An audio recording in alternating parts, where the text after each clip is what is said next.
The first Pokemon game nearly drove the company making it, Game Freak, into bankruptcy. Now their newest Pokemon game has sold 3.7 million copies in its first month. The first Pokemon game started development as early as 1990. Satoshi Tajiri came up with the idea from when he collected insects as a child, and he was helped by Ken Sugimori, his artist, and many others. They created Game Freak and partnered with Nintendo after 6 failed attempts to pitch the idea. Shigeru Miyamoto was the one who got Pokemon pitched to Nintendo. After that, the game spent 6 years in development, and the game was released on February 27, 1996 in Japan and September 28, 1998 in the United States.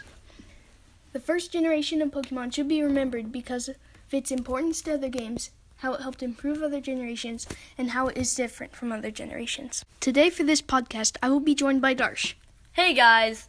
The first thing we will be talking about is why the first generation of Pokemon is so important. The first way the first generation of Pokemon is so important is because it provided features that are still in the game. One of these features is HM moves. HM moves are moves that you can teach your Pokemon to help you progress through the game. Another one of these features is choosing one of 3 starters, and the starter types have stayed the same too: fire, water, and grass. The last of these features are the storyline. The storyline is pretty much the same even from the beginning of the games. You fight an evil team, you fight 8 gym badges, and you become the Pokemon champion. The next way the first generation of Pokemon is so important is because it provided Pokemon with the ability to fix and improve things. So there were a lot of problems with the games when they first came out. For instance, the Psychic type was way too overpowered. This is because it was only weak to Bug, and Bug only had a few Pokemon with only a few moves that were really weak. This made the Psychic type super overpowered. Mew and Mewtwo in those games were unstoppable. There were also many glitches in the game, such as trying to load the game and it wouldn't load, and your save file deleting on you.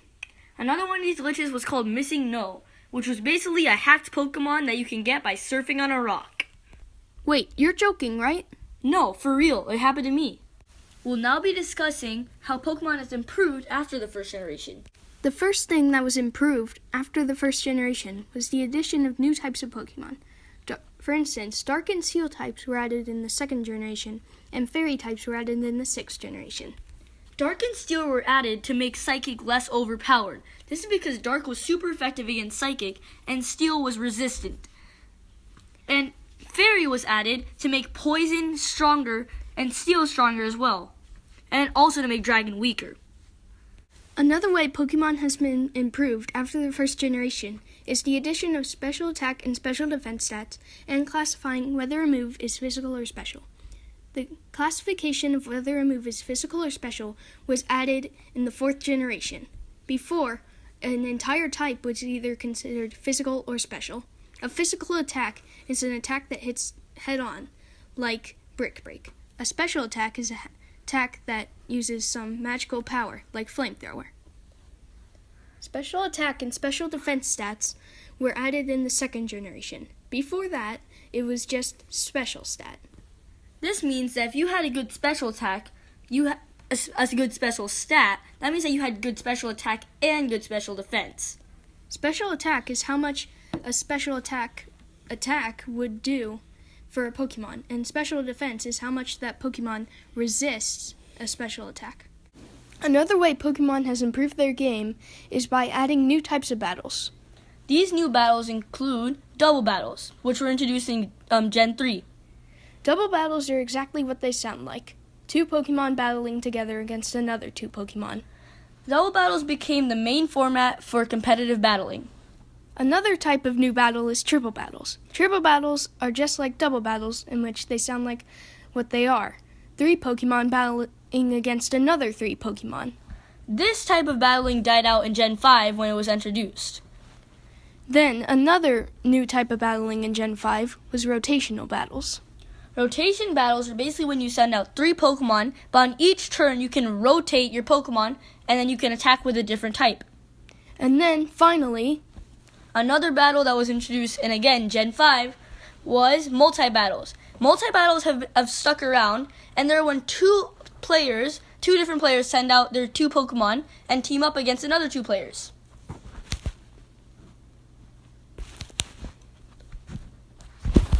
We can edit that out.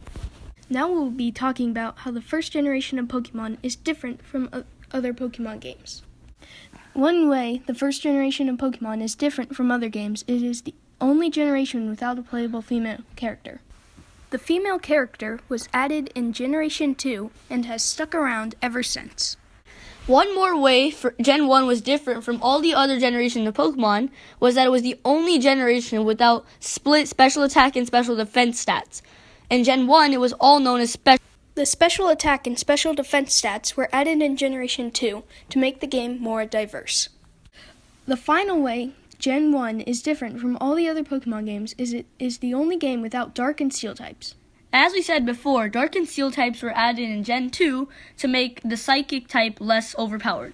Finally, we will be talking about how the first generation of Pokemon was created and what led up to it. First, Satoshi Tajiri came up with the idea of Pokemon. He got this idea from his childhood when he liked to catch bugs and show them off to his friends. Satoshi Tajiri was already famous for his video game company, Game Freak. After 6 failed attempts to pitch Pokemon to Nintendo, Shigeru Miyamoto stepped in and helped them. So, making Pokemon took about 6 years, and it almost drove the company into bankruptcy. Many employees even quit. Tajiri also worked many unpaid hours. Finally, Pokemon was released to the public and was a huge success. Pokemon gave birth to a new anime, comics, and even more video games and spin-offs, and now everyone loves it. You've heard us talk about the starter Pokemon, but you've never actually heard about them, so we're going to tell you. The starter Pokemon in Generation 1 are Charmander, the fire type, Bulbasaur, the grass type, and Squirtle, the water type. Charmander was first in popularity because of its final evolution, Charizard. It was really cool. Blastoise was second in popularity, which was the evolution of Squirtle, and Venusaur, the evolution of Bulbasaur, was last in popularity. All of them were really good, though. Charmander evolved at level 16 into Charmeleon, and then at level 36 into Charizard.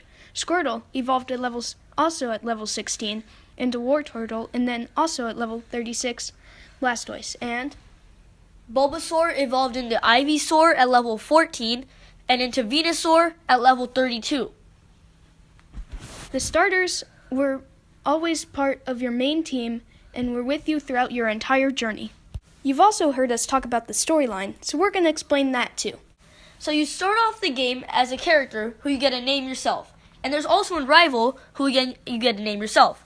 The generic names for these people, your main character will be red and your rival will be blue. So this rival is someone you fight against all throughout your journey.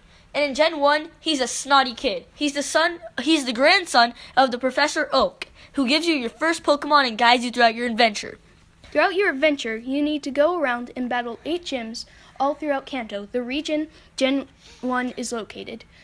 But there's an evil team, Team Rocket. They will try to take over Kanto, and you must stop them throughout your journey. For each gym you battle, you get a badge for each battle you win.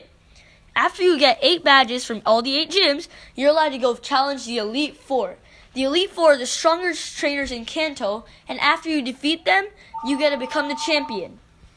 But as it turns out your rival is already there. So you must fight your rival, Blue, in one last final epic showdown to become the champion. Now we will be talking to you about the most popular Pokemon in Generation 1. One of the most popular Pokemon still today is Charizard. One of the reasons it's so popular is because of its strength, but the main reason is because of its really cool appearance. It makes it look like a fire dragon. Next is Gyarados. You may have heard this one. Gyarados is basically like an underwater sea monster, and it evolves from the weakest Pokemon in the game, Magikarp. So Gyarados is really, really strong in the games, and he even looks really cool, just like Charizard. Next, Pikachu, arguably the most popular Pokemon. This is probably because of its appearance in the Pokemon anime as Ash's first Pokemon, and it has grown to be the company's mascot. Now we'll be talking about Mewtwo. Mewtwo, as we mentioned before, was unstoppable back in the old games. This is because it was an extremely powerful Psychic-type Pokemon, and the Psychic type was already the most overpowered type. Mewtwo was unstoppable, and if you versed it, it was almost a good game.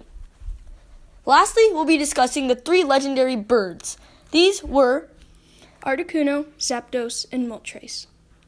these birds looked really cool, and they had the elemental types. So the birds were also very powerful, and they were legendary Pokemon, which made them even more popular. And with this, I bid farewell to Harsh. It's Darsh! The first generation of Pokemon should be remembered because of its importance to other games, how it helped improve other games, and its difference from other games. The first generation of Pokemon is important because it is the building blocks of all the other generations in this successful franchise.